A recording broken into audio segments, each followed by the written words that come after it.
Muy buenas noches, qué gusto para mí poderlos saludar en este lunes 28 de septiembre del año 2020. Hoy, como lo habíamos prometido, está con nosotros Walter Araujo, pero en el marco de esta actividad, Eric Salguero, presidente del Consejo Nacionalista COENA, tomó la palabra nuevamente y ha dicho que se han cometido errores, pero los que cometieron esos errores están fuera del partido.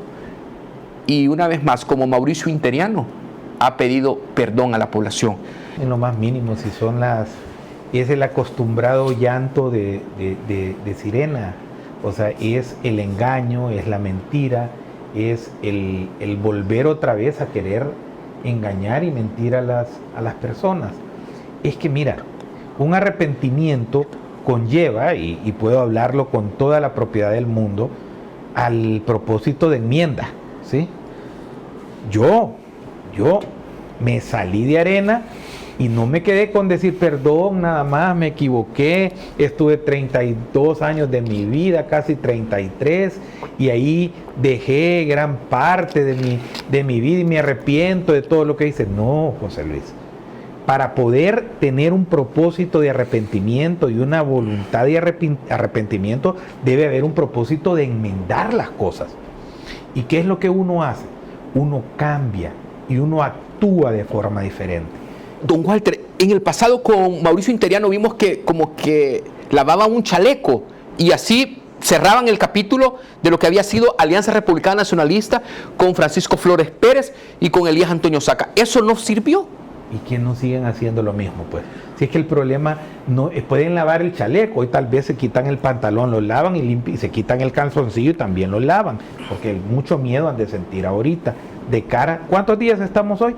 152 días. Hoy es 28 de septiembre. El 28 de febrero, en 5 meses, se van.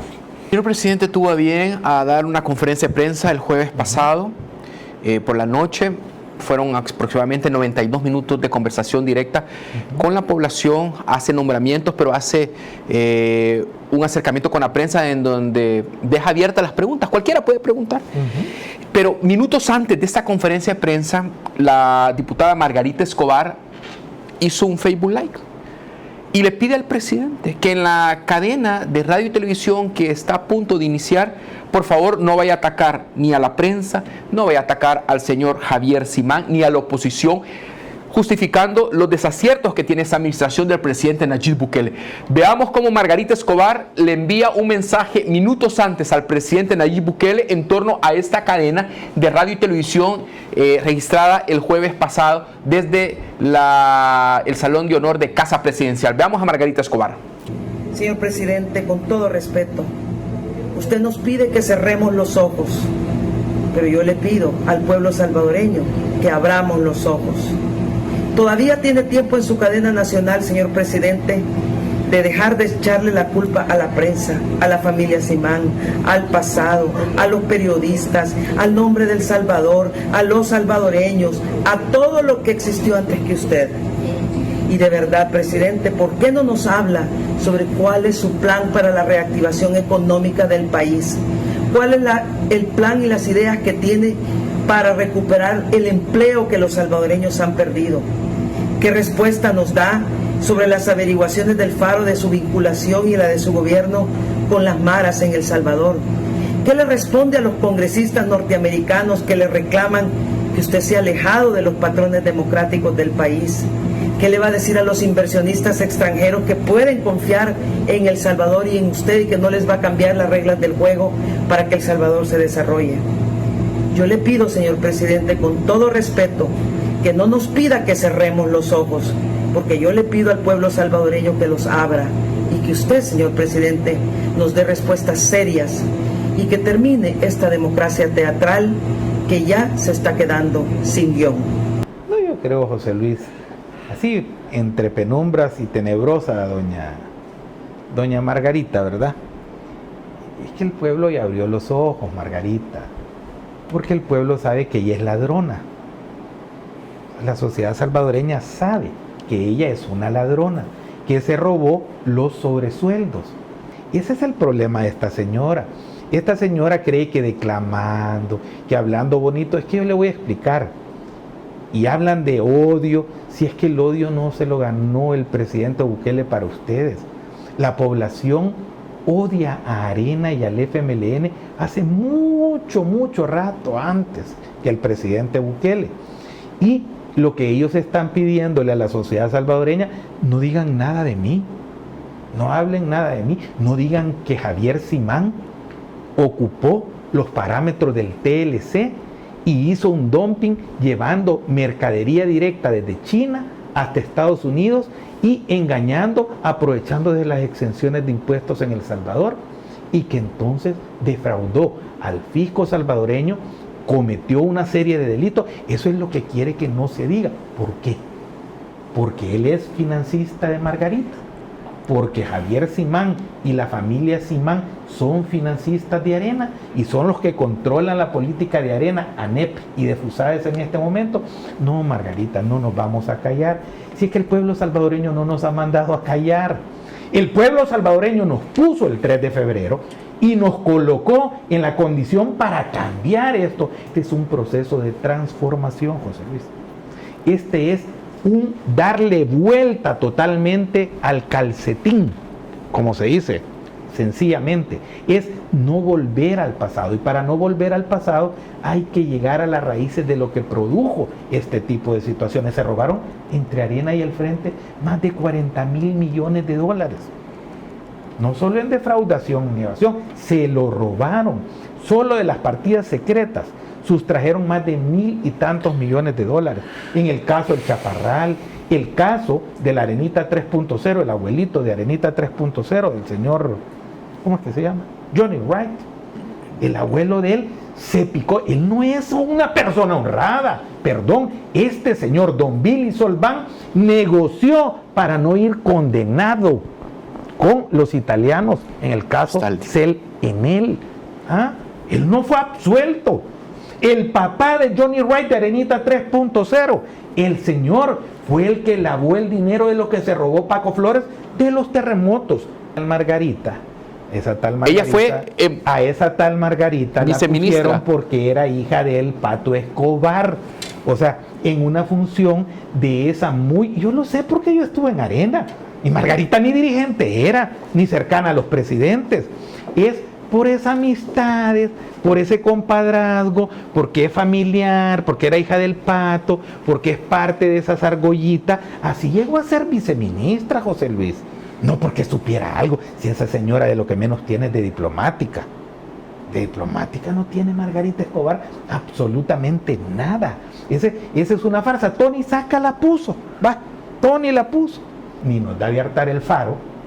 No comemos de revista Factum ni de Fito Salumio, que lo único que hace es venderle al pueblo la harina más cara y trata de comerciar y ver cómo cierra otras empresas para vender la harina con gorgojos más cara en El Salvador y donas chucas con cucaracha y comida sucia en El Salvador. Es que eso es lo que no vamos a callar, eso es lo que no vamos a dejar de decir, ni que le estén evadiendo impuestos al fisco por estar llevando productos desde China hasta Estados Unidos usando el fisco salvadoreño como lo hace la familia Simán. Eso es lo que no vamos a callar. La corrupción de Arena, lo que han hecho año tras año. Eso no es arrepentirse, Eric Salguero.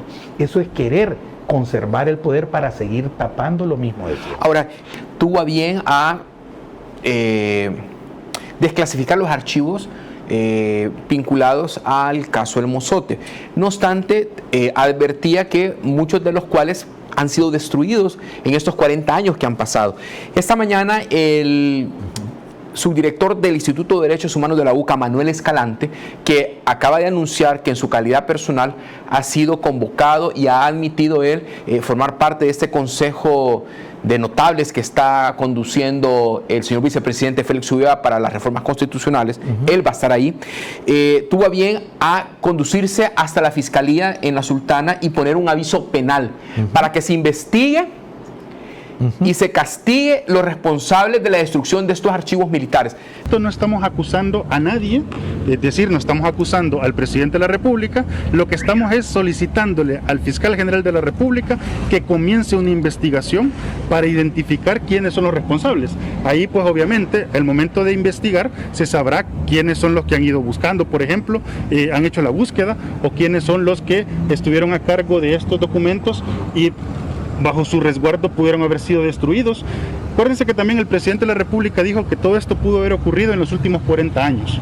Es decir, también es importante tomar en cuenta que aquí puede haber responsabilidades de muchas personas en muchos periodos presidenciales. Lo que quiera. Si es que mire, el pueblo lo que hay que pedir es que no se hagan los shows políticos de este tipo de cosas. ¿Y en qué mente lógica va a creer uno que la Tandona iba a dejar vivos esos archivos, por ejemplo? Con que no dejaron vivo ningún, y mire, y está preso hoy el coronel Manuel Inocente Montano, ¿verdad? Está preso en España. Como preso va a estar próximamente Rodolfo Parcher por este mismo caso. Como seguramente van a juzgar más temprano que tarde al expresidente de la República, Alfredo Cristiani, por este caso, al general Juan Orlando Cepeda, viceministro de Seguridad Pública en ese momento, como seguramente el coronel Dionisio Machuca, que era parte de ese clan de los que estuvieron ahí en ese momento. ¿Y usted cree que ellos iban a dejar un papel que dijera, sí, llegamos a las 0024 GMT, caminamos por la vereda coordenada 245728, en la cual recibimos orden del Estado Mayor de proceder a hacer limpia pareja y peina blanca? No van a ver esos papeles ahí. Esos los han destruido a través del tiempo, de los años, porque antes creían que eran tan omnipotentes los militares de viejo cuño, de esos grupúsculos criminales que enquistaron nuestra Fuerza Armada, lamentablemente.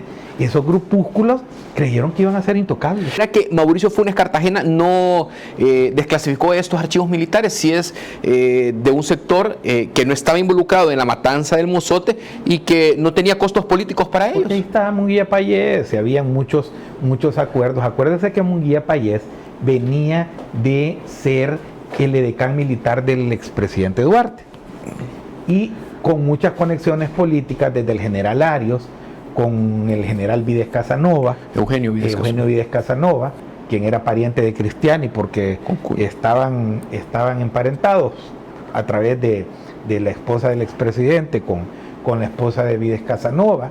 O sea, habían familiaridades y núcleos muy cercanos. Esta gente se protegía entre ella misma.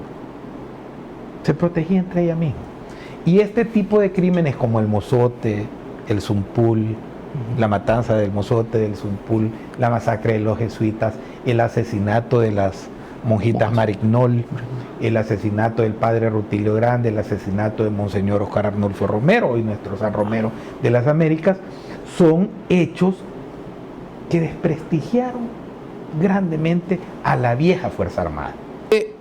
La vicepresidencia de la República tiene un presupuesto, y si el vicepresidente toma la decisión de mantener su residencia junto a su familia en la Universitaria Norte, obviamente el trabajo de Casa Presidencial es acondicionar medidas de seguridad, del comprar desplazamiento, otra casa, botar paredes, hacer cuadros. Y hace un paralelismo que asimismo les ha sucedido al doctor Félix Ulloa con un presupuesto de operaciones de Casa Presidencial. Operaciones de Casa Presidencial. Usted está hablando de las residencias oficiales que son del gobierno. Sí. Yo estoy hablando de la casa particular de Sánchez Serén. Como vicepresidente. O sea que ahorita, entonces, viene el presidente de la República y puede mandar a que le hagan otros 3 pisos más, si ese fuera el razonamiento a su casa, donde él vive, que es de su propiedad. No, el presidente no ha hecho absolutamente, pero no le ha construido ni un metro, ¿verdad? Estoy hablando de la casa de Sánchez Serén o de su familia, porque no sé a nombre de quién está, si de la hija, el hermano, el nieto, de quién. A esa casa le metieron cientos de miles de dólares. Y hay testigos. Ya lo estamos recopilando, ya los tenemos. Y vamos a saber cuando existe un fiscal que verdaderamente haga justicia en este país. incluso Mauricio Funes Cartagena argumenta ¿A dónde vivió Paco? ¿A dónde Vilma vivió? Escobar dejó deteriorada esa casa y que ahí no podía vivir Sánchez Sereñe. No podía vivir. ¿Y por qué no arreglaron esa, pues? ¿Y por qué tenían que ir a arreglar su casa? La de su familia, que no es del Estado. Vaya, señor, ¿cómo es que se llama el de la Corte de Cuentas? El que le pasa a Parker todas las cosas. Es el... Bueno, ese que es presidente, que ya lo vamos a quitar cuando lleguemos. Yo le aviso desde ya, ¿verdad? A ese presidente tiene sus días contados, porque su nombramiento fue inconstitucional completamente, y al solo llegar, tener los 56 votos, lo vamos a quitar, porque vamos a volver al estado de las cosas de la decencia de este país. Está cuestionando el doctor Rodolfo Parker sobre el anuncio que da el presidente del veto a un decreto que va dirigido a la compensación del transporte, porque es como un blindaje que tienen los empresarios de transporte. Para poder subirle a la tarifa. Correcto, pero el doctor Rodolfo Parker va más al pueblo, allá. fregar siempre al pueblo. Y está cuestionando que ya basta de todos los mandatos que vienen de Casa Presidencial, de cómo se maquillan las cifras por COVID y que se están haciendo amaños de casos, vinculándolo a la denuncia que se hizo siempre por la página .com.sb sobre unos depósitos que se iban a dejar a una residencia de la colonia San Francisco. Veamos cómo el doctor Rodolfo Parker reacciona y cuestiona al señor presidente Nayib Bukele. El transporte público es un tema que debería el sector, sobre todo, de buscar arribar a acuerdos que sean de beneficio para los usuarios del transporte público. Nosotros como Democracia Cristiana, más en ello, estamos empeñados. Ahora, las decisiones que están tomando en la Casa Presidencial, es decir, Bukele está parado en el PIS de Venezuela y en asesores venezolanos. En eso está parado Bukele, sus hermanos y sus allegados. Y eso está llevando a que haya, a través de asesores venezolanos, desde manipulación en las cifras de COVID, que estamos a un punto de volverlo a ver, hasta amañar casos, que también ya lo estamos viendo. Decir, ¿por qué en el pisto de Venezuela? Porque es el pisto de los venezolanos lo que ha servido a Bukele, primero para llegar al gobierno como presidente, y ahora se está sirviendo de ese mismo dinero para hacer quién sabe qué cosas. Es decir, tendremos que tener claridad de dónde están haciendo esas contrataciones masivas, con a saber qué propósitos inconfesables para poder formar un medio de comunicación para desinformar. Si uno revisa la historia se está repitiendo. Los pasos que está dando Bukele y compañía son los mismos pasos. Ustedes revisan un poquito la historia que dieron en los distintos sitios donde instalaron tiranías, dictaduras. Ese es el camino que lamentablemente lleva a nuestro país. Por eso, a Bukele, ni todo el poder, ni todo el dinero, sin controles. Hoy, más que nunca. Y ahí lo dejaron que se venciera el caso. Pero bueno, mire, hablar de Rodolfo Parker es hablar, en primer lugar, vamos al aspecto, como es diputado, una persona que ante organismos internacionales, en juzgado ya con casos condenados y sentenciados, ha quedado demostrado hasta la saciedad que este tipo encubrió el asesinato de los sacerdotes jesuitas. Cuando estaba el teniente Yussi René Mendoza Vallecillo dando su declaración, José Luis, vino el doctor, entre comillas, porque no es doctor, es licenciado Parker. Vino Chito Ponce, fue el que le puso doctor después de mandarlo al curso de Derechos Humanos a Costa Rica. Vino y le dijo, no, eso no podés decirlo. Cuando estaban los oficiales increpando de dónde venían las órdenes. Y agarró la hoja y la destruyó. Y le dijo, tenés que decir esto. Y luego se lo fue a confesar al padre Tojeira. El padre Tojeira acaba de dar unas declaraciones en donde dice que es el encubridor de ese caso. Ese diputado está en la Asamblea Legislativa. Ese diputado que recibía $30,000 al mes. Mi gente, mi pueblo, 30,000 tusas, dólares al mes a mes, y que le dieron 250,000 de un solo, de los cuales haber ocupado, porque ahí buscaba los majes, como el de la Río Soto, que hoy tiene el partido Vamos, para financiar la campaña y se quedaba Rodolfo Parker con los $30,000 enteros y los $250,000 que le daban al PS y otras votaciones que fueron, si eso era público, entre Donato Baquerano, entre Beto Romero. Yo escuchaba los rumores de pasillo, cómo Parker los dirigía y les decía, hoy no votemos por esta cosa para que nos den más por los votos al gobierno del Frente. El Frente se convirtió en eso, el gobierno de Sánchez y Serén y de Funes Cartagena se convirtieron en dadores y compradores de voluntades políticas. O sea, es triste que una persona, y lo peor con una incoherencia total, hoy resulta que el presidente Bukele es partidario del chavismo, cuando es todo lo contrario. Son ellos los que tienen pacto con los chavistas. Es Arena, PDC y el FMLN. Usted los ha oído, pueblo salvadoreño, hablar una cosa contra la dictadura de Ortega. Y es el presidente Bukele y el 97% que representamos a este pueblo, los que estamos contra la dictadura de Ortega, contra la dictadura de Maduro, los que hemos hecho las votaciones históricas contra una votación que estaban sosteniendo y manteniendo Arena y el FMLN en el tinglado internacional. Ahora, el doctor Rodolfo Parker se está refiriendo a una nota que registra autor Héctor Silva Ábalos en Sin Crimen y que titula Gobierno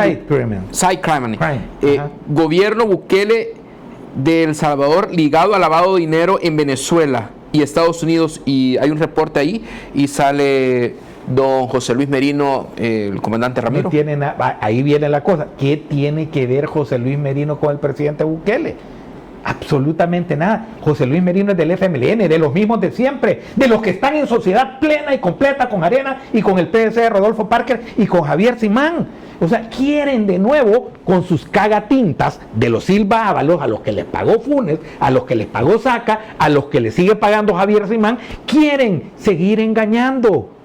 ¿Quién es Inside Crime? Es una revista de Fito Salume, donde hoy el candidato a diputado por la libertad en Santa Tecla, Alexander Kravitz, él era el que tenía el capítulo en Washington, junto con Héctor Silva Ábalos, empleados de Fito Salume. ¿Cómo le va a creer? ¿Creen que el pueblo lo van a engañar? Ya sabemos perfectamente quiénes son. Todos han sido financiados con dinero del pueblo ilegalmente.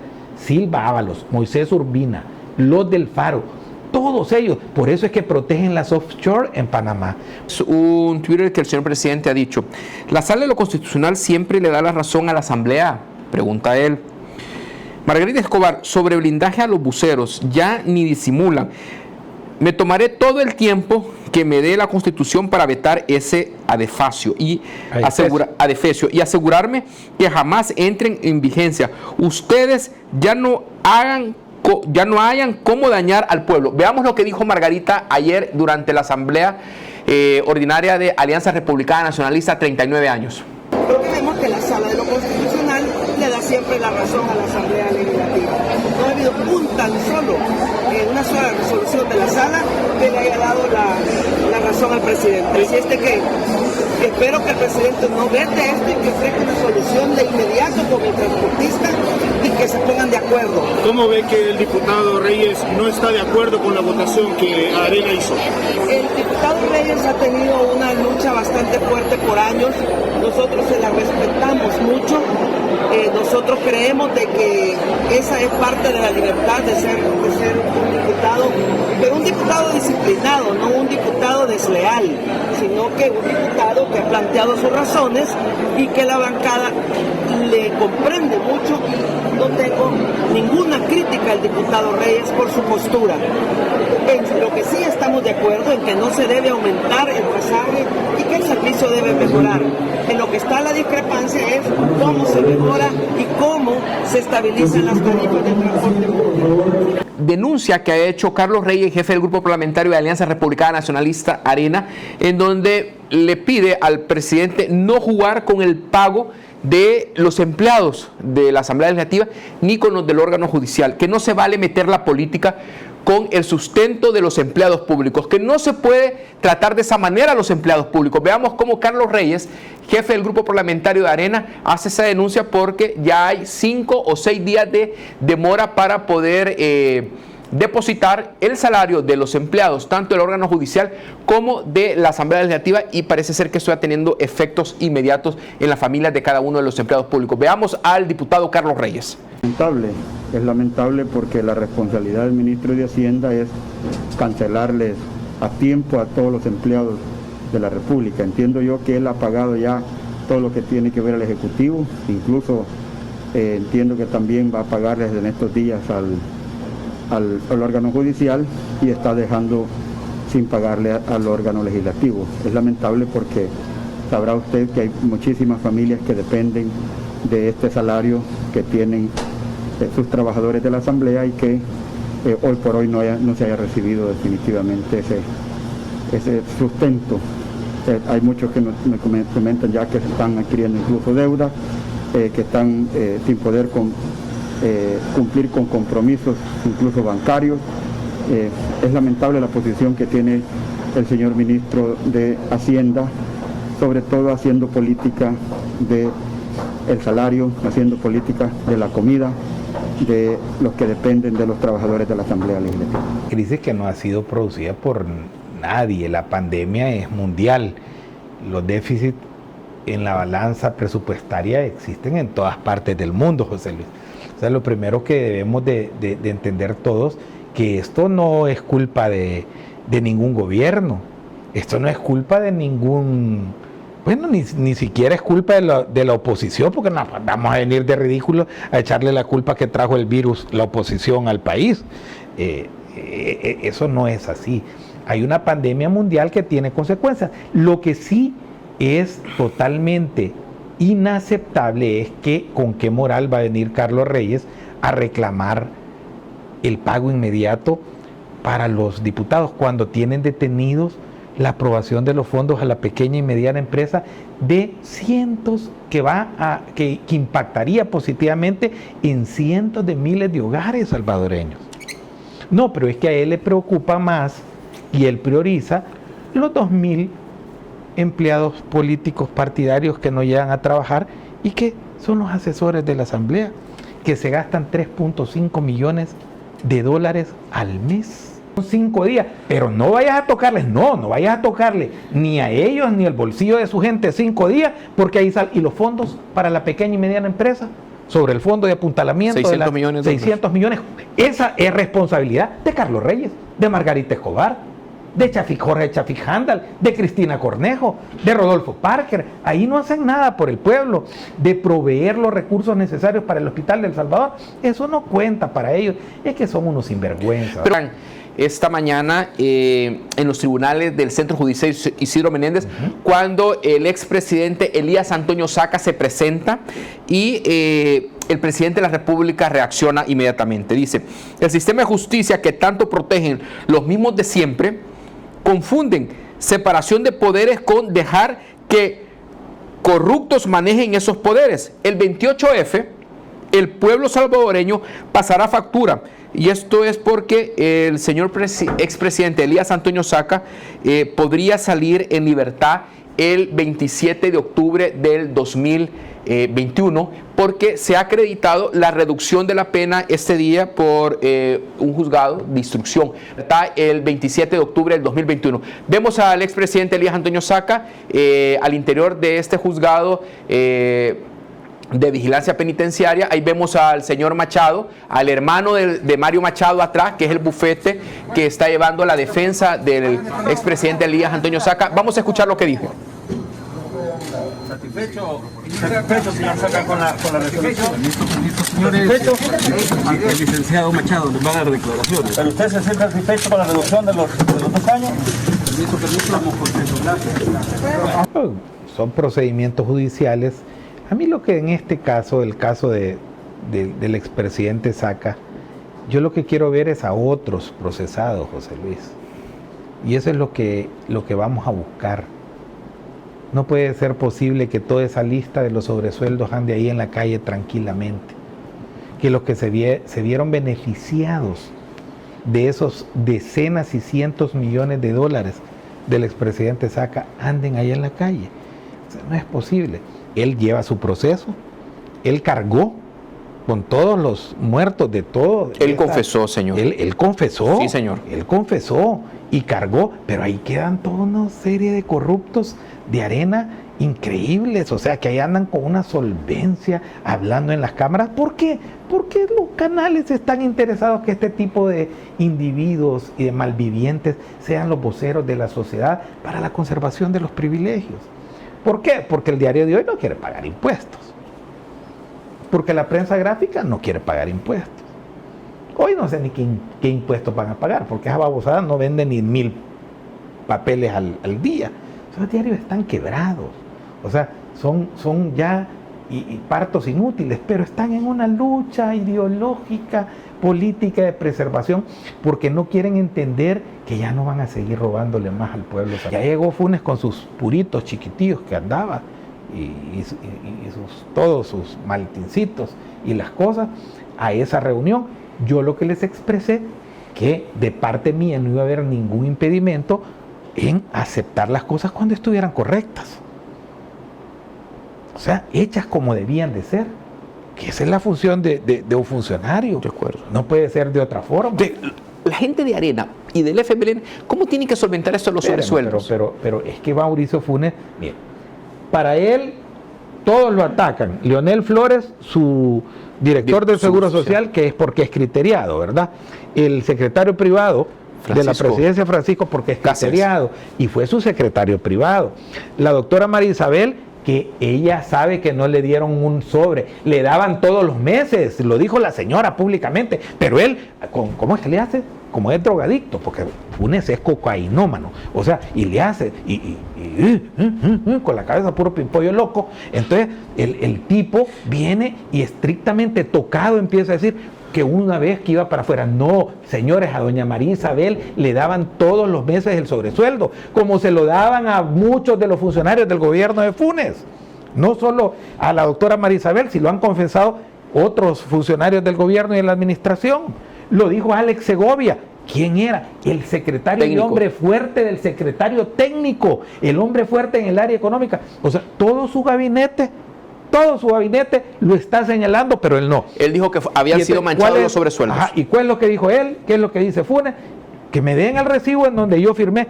Si tampoco Tony Saca firmó ningún recibo. Tuvo una cuenta que la cerró, pero por lo que fue condenado Tony Saca a los 10 años de prisión, José Luis, no es porque haya firmado o dado, sino por toda la conspiración y el uso de los fondos reservados de Casa Presidencial, que fueron 300 millones, y Funes se gastó 351.